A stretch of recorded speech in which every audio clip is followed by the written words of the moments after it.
Art of resilience. आज हम लोग बात करेंगे लवचिकता। जीवन में लवचिकता भी बहुत ज़रूरी है। जब तूफ़ान आता है ना मित्रों, बड़े बड़े पेड़ टूट के गिर जाते हैं, लेकिन जो घास फूस होते हैं ना वो लवचिक होते हैं। जो पेड़ जल्दी से फ्लेक्सिबल हो जाते हैं, जो पेड़ तूफ़ान आने पर झुक जाते हैं, और क्या होता है तूफ़ान जाने के बाद वो फिर से अपने पोजीशन पे आ जाते हैं। आपको लाइफ में लवचिक होना पड़ेगा। फेलियर आने वाला है साहब, लेकिन फेलियर आने पर टूटना नहीं है साहब। फेलियर आने पर टूटना नहीं है, फिर से खड़े होने की हिम्मत रखिएगा साहब। कभी कभी इंसान के साथ होता है, कितना भी अच्छा प्लानिंग कर लो, लेकिन कभी कभी ना कोई त्रुटि आ जाती है। चंद्रयान में हम 2 बार फेल हो चुके थे, तीसरी बार हम सक्सेस हुए, लेकिन हम टूटे नहीं थे साहब। हमारा विश्वास नहीं टूटा था। अंदर एक रेसिलेंस पावर थी, एक लवचिकता थी हमारे अंदर। अपने आप को लवचिक बनाइए। सफलता हासिल करने के लिए, रिश्तों को मजबूत बनाने के लिए, पैसा कमाने के लिए अपने आप को लवचिक बनाना ज़रूरी है साहब। कई बार होता है कि हमको झुकना पड़ता है। पुष्पा फिल्म में कहता है कि झुकेगा नहीं, लेकिन नहीं साहब, ज़िंदगी में हमें झुकना पड़ता है। कई बार हमें झुकना पड़ता है। कई बार हमको प्लान ए से प्लान बी की तरफ जाना पड़ता है। कई बार हमको ये रास्ते से वो रास्ते पे जाना पड़ता है। कई बार हमको डेड एंड आ जाते हैं, डेड एंड आ जाते हैं। कभी हमारा पार्ट्स, गाड़ी का कोई पार्ट्स ख़राब हो जाता है, हम बीमार पड़ जाते हैं। कभी कभी बहुत सारी चीज़ें प्लानिंग करने के बाद भी हम जैसा सोचते हैं वैसा नहीं होता है। बारिश आ जाता है, तूफान आ जाता है, बहुत सारी चीज़ें हमारे बीच में बाधाएं बनकर आती है। लेकिन इस बाधाओं को पार करने के लिए power of resilience, art of resilience आपको पता होना चाहिए। अपने आप को बदलने की कला, अपने आप को बदलने की कला। देखिए कई बार ऐसा हुआ ना, लोगों को युद्ध नीति बदलनी पड़ी है। रामायण के अंदर आप देखते हैं कि जब बलि को जब मारना था, सुग्रीव और बलि ये 2 भाई थे, और बलि को मारना तो भगवान राम को छुप के वार करना पड़ा।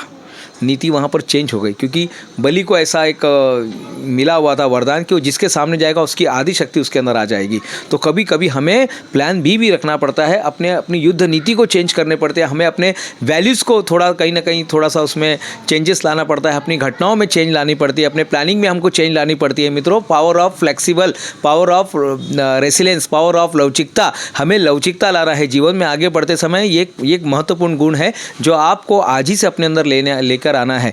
कई बार होता है ना कि आप देखेंगे कोरोना के समय बड़े बड़े दुकान जो है, बड़े बड़े शोरूम जो बड़े बड़े लाखों के कपड़े टंगे के टंगे रह गए, और 10 रुपए के मास्क ने करोड़ों का व्यापार कर लिया। हमें बिजनेस के अंदर भी लवचिकता लानी पड़ती है। हमें अपने रिलेशन में लवचिकता लानी पड़ती है। हमें अपने टाइमिंग के अंदर लवचिकता लानी पड़ती है कि हम कोई बहुत बड़े अवतार नहीं, हमें भी कहीं ना कहीं समय के अनुसार डिसीजन चेंज करना पड़ता है। कभी कभी समय के अनुसार डिसीजन चेंज करना पड़ता है। जब रामायण में एक बहुत अच्छी घटना है, जब आप देखेंगे कि रावण जो है मृत्यु शैया पर पड़ा हुआ है, राम कहते हैं कि जाओ लक्ष्मण, रावण से कुछ ज्ञान लेकर आओ। तो रावण उनको बताता है जाओ 3 पत्ती लेकर आओ। 3 पत्ती के अंदर पहला सुई मारते हैं तो वो गोल्ड का बन जाता है। दूसरा सुई सेम पत्ती में दूसरा सुई लगाते हैं तो सिल्वर बन जाता है, और तीसरे सुई को कोई फ़र्क नहीं पड़ता है। तब रावण कहते हैं पता ये 3 एक ही डाल के 3 पत्ते, एक ही डाल के 3 पत्ते, एक ही डाल के 3 पत्ती, एक ही पेड़ के 3 पत्ते, लेकिन 3 पत्ते का रिजल्ट अलग आता है। एक पत्ता जो है गोल्ड बन जाता है, एक सिल्वर बन जाता है, और एक साधारण बन जाता है। क्यों? समय बड़ा बलवान होता है साहब। एक ही माँ के कोख से 3 बच्चों का जन्म होता है, तीनों अलग अलग बनते हैं। समय बड़ा बलवान होता है मित्रों।